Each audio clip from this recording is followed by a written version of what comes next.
Salam sejahtera Malaysia, denyut nadi suara rakyat bergema di channel ini. Jangan lupa tekan butang subscribe, like dan share. Malaysia kita punya, cintai Malaysiaku, kita jaga kita.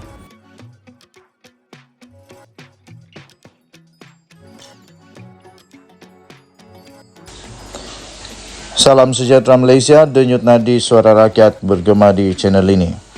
Malaysia dikejutkan dengan satu berita pemergian seorang lagi tokoh di dalam negara Malaysia.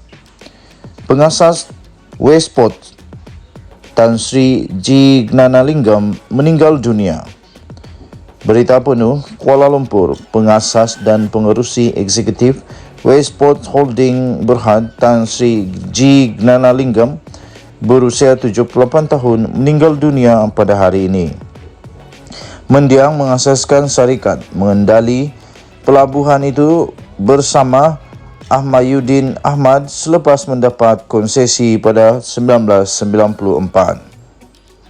Westport memperoleh konsesi selama 60 tahun. Saya ulang semula. Westport memperoleh konsesi selama 60 tahun untuk mengendali dan memperbesarkan terminal kontena di Pulau Indah dan Pelabuhan Klang yang akan berakhir pada tahun 2054. Ia adalah salah satu daripada 3 pelabuhan utama di Selat Melaka yang mengendalikan gerbang kargo kontena penghantaran. Menurut senarai Forbes, G. Gnanalingam ialah individu ke-13 paling kaya di Malaysia dengan nilai bersih sebanyak AS1.4 bilion atau kira-kira 6.5 bilion ringgit Malaysia pada tahun 2023. Anak lelakinya, Datuk Ruben Emir Gnanalingam Abdullah, kini ialah pengarah urusan Westport, manakala anak perempuannya pula, Charlene Gnanalingam, ialah pengarah bukan bebas, bukan eksekutif. Westport telah berkembang menjadi salah satu syarikat terbesar di Bursa Malaysia hari ini dengan permodalan pasaran mencecah 12 bilion ringgit Malaysia. Gnanalingam memulakan kerjayanya bersama British American Tobacco BAT pada tahun 1968 sebagai wakil jualan dan kemudian dinaikkan pangkat sebagai pengarah pemasaran kumpulan pada 1980.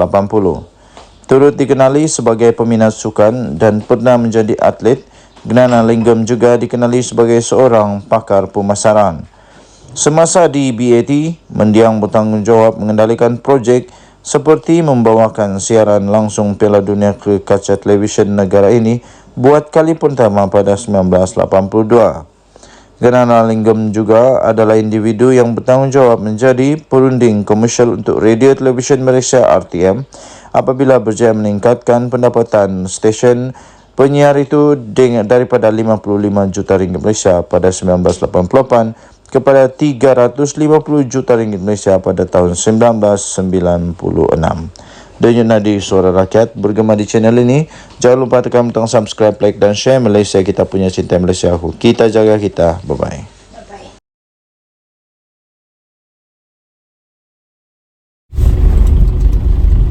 Salam sejahtera Malaysia, denyut nadi suara rakyat bergema di channel ini.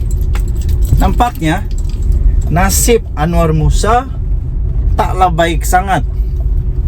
Nampaknya takdir Anwar Musa taklah baik sangat bersama dengan Perikatan Nasional. Nampaknya pembawaan Anwar Musa kepada Perikatan Nasional dimulakan dengan taklah baik sangat, kerana baru saja dia join Perikatan Nasional, sudah dia menerima, sudah pun dia dilaporkan kepada polis. Adakah ini, ini persoalan persoalan. Adakah ini menunjukkan, menandakan bahawa karier politik Anwar Musa di Perikatan Nasional akan mengalami satu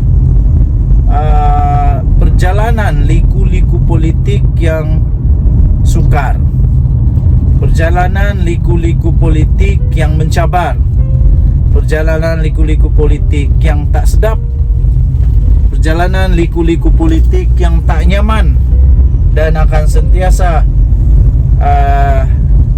dikecam kerana dianggap sebagai seorang yang melawan bos di UMNO.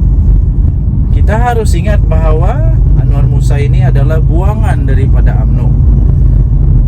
Baru-baru ini Anwar Musa mengeluarkan satu kenyataan yang agak keras, dan dakwaan itu memang dianggap satu dakwaan yang keterlaluan oleh pemimpin-pemimpin DAP, sehingga ya mereka telah pun mengambil tindakan untuk membetulkan keadaan, membetulkan dakwaan yang mereka anggap tak betul daripada Anwar Musa ini.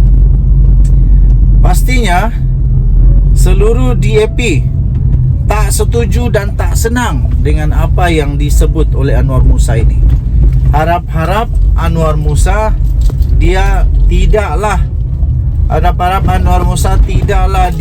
kena jangkit badi, di mana ramai ahli-ahli yang berhormat di dalam PAS yang selalu sahaja kena buat laporan polis kala di mahkamah kerana fitnah, dakwaan-dakwaan yang tidak berasas, akhirnya kala di mahkamah terpaksa mohon maaf dan sebagainya. Harap-harap Anwar Musa taklah jadi macam begitu. Jadi ini MP Kepong akhirnya membuat laporan polis berkenaan dengan kenyataan daripada Anwar Musa yang mengaitkan Lim Kit Siang dengan kejadian 13 Mei. Ahli Parlimen Kepong Lim Lip Eng telah pun memfailkan laporan polis terhadap ahli baru PAS. Baru saja masuk PAS sudah dapat laporan polis, iaitu Anwar Musa, kerana telah mengaitkan veteran daripada DAP itu, iaitu Lim Kit Siang, dengan rusuhan kaum pada 13 Mei 1969. Ahli Parlimen DAP itu menggesa supaya polis menyiasat bekas pemimpin UMNO berkenaan di bawah Seksyen 499, 504 dan 505-B Kanun Keseksaan, Akta Hasutan dan undang-undang lain yang berkaitan. Seksyen 499 merangkumi fitnah jenayah, manakala Seksyen 504 dan 505B berkaitan dengan penghinaan, provokasi dan kenyataan yang boleh menyebabkan ketakutan orang ramai dan memecahkan keamanan awam. Bercakap pada sidang media selepas memfailkan laporan itu, Lip Eng menggesa polis menghentikan pembohongan dan tuduhan tidak berasas terhadap DAP. Katanya selama bertahun-tahun ramai yang melabelkan DAP sebagai anti Melayu, anti Islam dan anti Raja, dan mengaitkannya sebagai salah satu punca yang membawa kepada 13 Mei. Katanya ini semua pembohongan. Saya mahu polis menghentikan dan membawa semua orang yang membuat pembohongan dan tuduhan tidak berasas ini ke mahkamah atas pelbagai kesalahan mereka, katanya.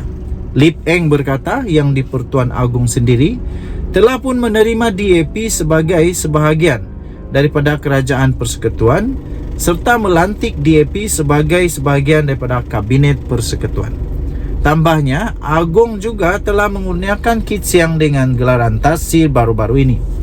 Ini adalah jelas bahawa Agong dan Majlis Raja-Raja Melayu telah pun menerima DAP dan Lim Kit Siang.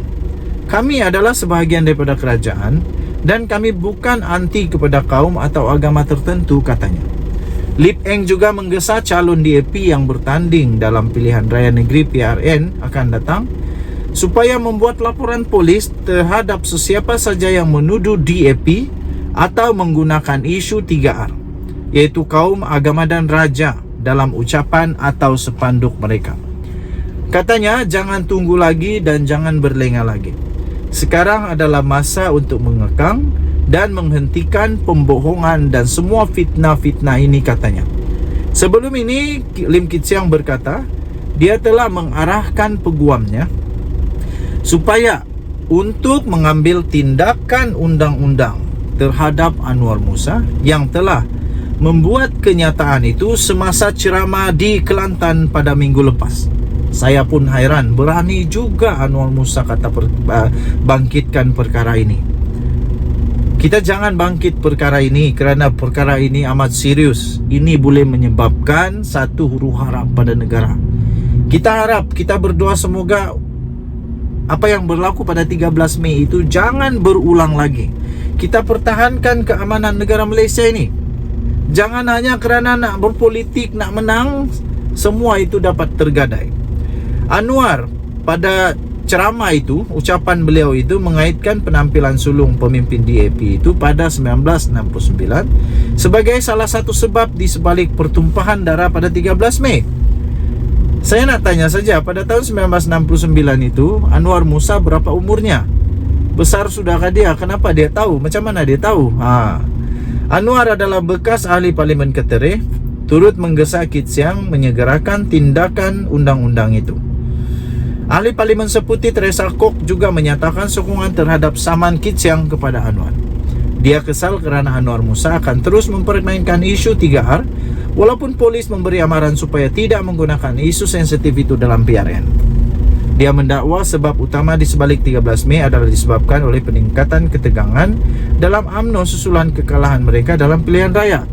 Berdasarkan penganalisis, punca utama 13 Mei adalah kerana ketegangan dalam UMNO di mana pihak tertentu dalam parti itu mahu Tunku Abdul Rahman bertanggungjawab atas kekalahan dan akibatnya berundur daripada jawatannya. Lim Kit Siang tidak berada di Selangor atau di Semenanjung Malaysia. Dia pergi ke Sabah. Dia telah pergi ke Sabah semasa rusuhan sedang berlaku dan diantar pulang, katanya. Denyut nadi suara rakyat bergema di channel ini. Jangan lupa untuk tekan butang subscribe, like dan share. Malaysia kita punya, cintai Malaysia aku, kita jaga kita. Kita jaga keamanan negara Malaysia, jangan main-main. Kita jumpa lagi, bye-bye.